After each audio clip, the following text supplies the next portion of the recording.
Our biggest concern is water scarcity and droughts. Droughts and water scarcity. So this is what I'm going to talk about. Okay. The Mediterranean area is having big problems with droughts. And I'm going to talk about water sustainability in the Iberian Peninsula. And you can read the abstract later. I'm an historian. I always like to make a history context. And yes, the Iberian Peninsula has had water problems for millennia. So ever since the first settlers, there were water management techniques.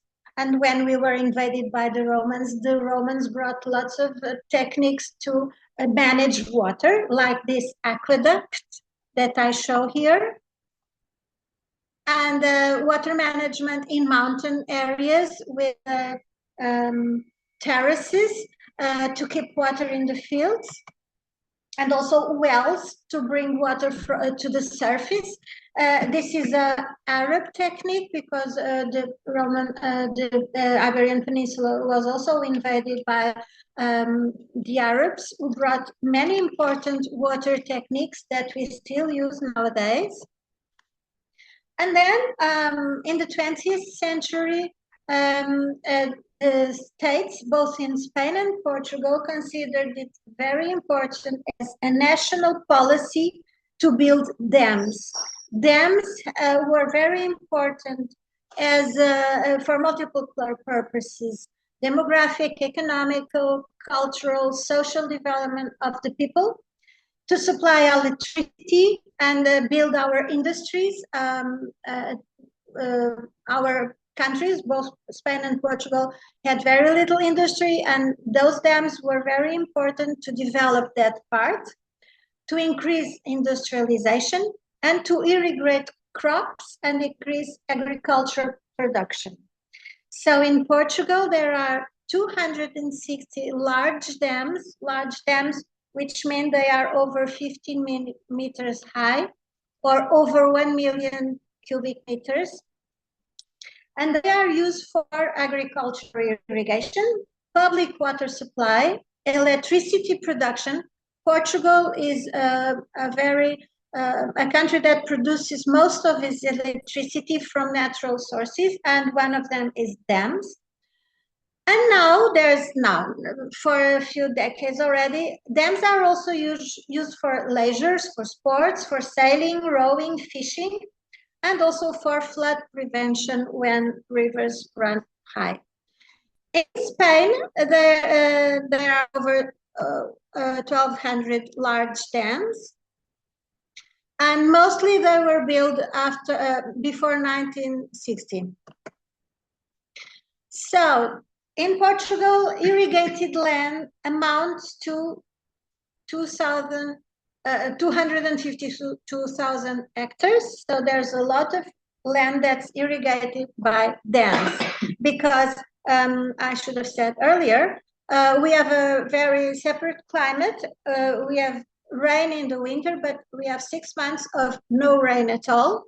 So for that period, we need the water from the dams, which goes through canals to reach the lands. These are a few dams in Spain and dams in Portugal, and I present the case study of Maranhão, which is in the Alentejo region. This is the south of Portugal, and you can see with the clip-on the Maranhão dam. And then there's another one, the Maranhão Dam and the Santa Clara Dam. They were built in the 1950s. And then the Alqueva, which is the biggest one we have, and it's a big artificial lake. It was inaugurated in 2010. For the Maranhão Dam, we can see that this dam irrigates 124 kilometers of land. It crosses the entire length of Portugal, and it irrigates tomato, corn, rice, from the village of Avis almost to the littoral, almost to Lisbon. It ends in Vila Franca de Xira. And all through that route, there were ancient olive groves who didn't need to be irrigated. Olive groves grow and they can stand drought season. But now there's a new fashion. I'll pass this one. This is the cultivated areas which have grown with olive groves. But these are new olive groves. These new olive groves consume water because they are intensive. So the water has begun to be used for olive groves. So, making a context of water scarcity in the European Union, water scarcity and droughts occur when water demands exceed the sustainable supply of natural systems. And they are increasingly frequent and that widespread in the EU. Water scarcity is seasonal, annual, and sometimes it can be multi-annual. That has happened in Portugal for 5 years. Let's go on. My case study is the Maranhão Reservoir, and there were a few years in the last 5, from 2017 to 2022, where the dam has reached under 20% of its capacity. It went down, and this is what happened. The dam completely dried off. This is me taking a picture at the floor of the dam. This year, it rained, and even though it rained, there were still many dams who didn't fill up to the 100% capacity. In the south of Portugal, some of them are still now at 14% of their capacity. It also happens in the south of Spain and in Catalonia in Spain. Why is this happening in the south of Spain and the south of Portugal? Because of intensive agriculture. In Spain, we can see the greenhouses in Almeria. This is a picture from space. The greenhouses can be seen from the satellites. There are thousands of hectares of plastics covering intensive agriculture. So every fruit that the northern countries are eating comes from these greenhouses full of plastic and consuming lots of water and emptying reservoirs of water. In Portugal, this is also happening at the coast, where there are all those greenhouses full of plastic almost into the sea, and they are sending pollutants to the land and to the sea. So here we can see a traditional olive grove. This was already intensive agriculture 100 years ago, when they planted olive trees 10 meters apart. It was already intensive with no need of water. Now, this is the new reality.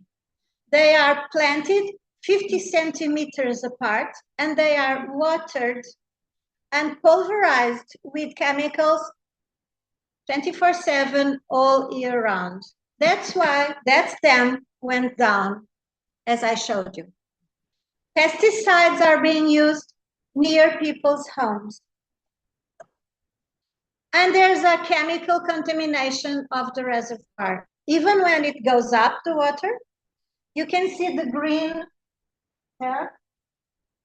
That's the chemical contamination. My veterinary told me not to take my dog to the water. If my dog drinks that water, his liver will collapse and he'll die. So I used to swim there. I don't swim there anymore. Olympian athletes still row there, but let's hope they don't fall down.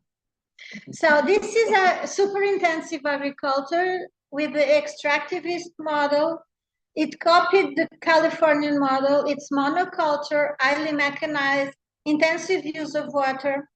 Portugal and Spain are in a similar situation. And mostly these farms, which were owned by Portuguese, they are now mostly owned by foreigners and international companies, mostly Spanish.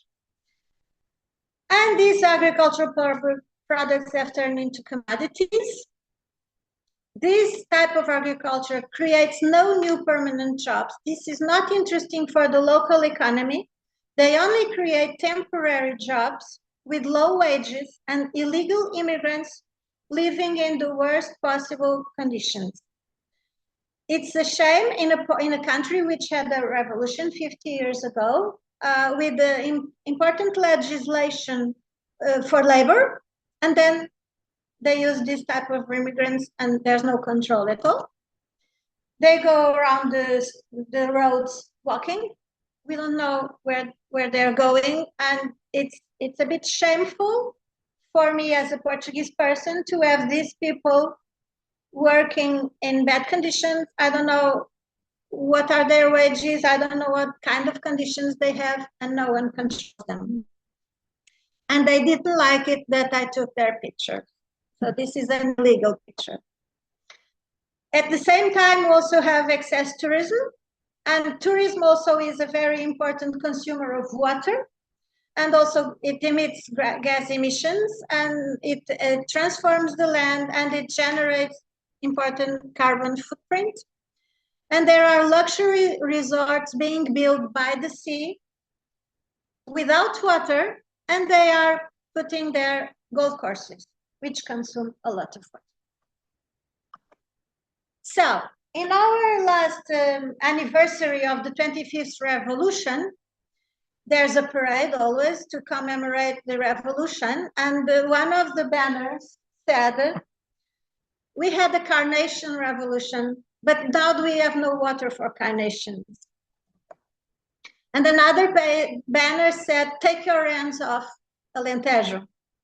And freedom only with biodiversity. So yes, there are many local ONGs who advocate for a more sustainable agriculture and touristic model. Also in Spain this year, there were many demonstrations against excess tourism. I don't know if you've noticed it, but some tourists were water bombed with water pistols. Yes, there is excess. We are in a city where it happens. If we want to get to Piazza San Marco, we can't walk. We just can't walk. So yes, there is excess tourism, which pollutes and consumes a lot of water. The states are proposing solutions, for instance, building new dams, transferring water from north to south, desalination of seawater. Anyway, these solutions only want to produce more water. How about a different type of agriculture and a different type of tourism that consumes less water? There are some conflicts in Portugal because of this, because both sides of our border are using water for intensive agriculture. They are going to pick water from underground aquifers, and the Spanish are using our water without a license, and now they are discussing it. Solutions and recommendations, better water management, state intervention. Until now, state intervention has been only to support this type of agriculture, this type of tourism, and the state hasn't yet taken conscious of the problems. Inspections of groundwater extractions, because yes, this agriculture is picking water from the ground without permits. And more sustainable agriculture and tourism with reduced water consumption. And I don't know if you've seen this movie, it's called Don't Look Up. It's about a meteorite, but it can be used for many other subjects. This is a subject. Water is a problem. We have a problem, and we are not dealing with it. Particularly, states are not dealing with it, and big companies are not dealing with it, and they still invest in an unsustainable economic model. So probably we should all look up and face the problem. And thank you very much for your attention. And